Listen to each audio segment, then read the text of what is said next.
Hi everyone, in this video I'm going to show you how to block and unblock someone on LinkedIn, right? So it's very easy. I will just take you 1 minute. I will explain each and everything. So you have to be into your LinkedIn ID here. On the top right, this is your profile, right? Once you're here, if you click on it, you will get this drop down. Just go to the setting and privacy.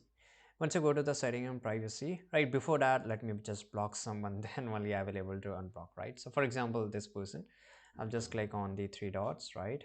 And I will have to block. For example, I have to just open this, right? Once I open his profile here, right? So first of all, we have to block this.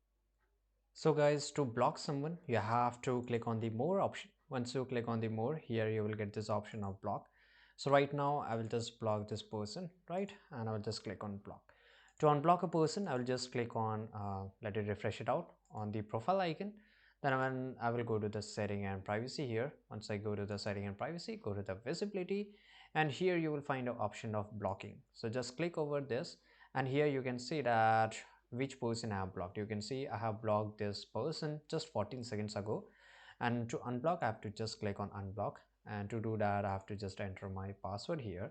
So for example, I have to just enter my password, and I'll just click on unblock, right? By the way, my password is incorrect here. So guys, I forgot my password right now. So once you enter your correct password and click on unblock member, that person will be unblocked, right? So this is how you can block and unblock a person over LinkedIn. I hope you found this video very useful. If you did, make sure to like this video, subscribe our channel. See you guys in the next video.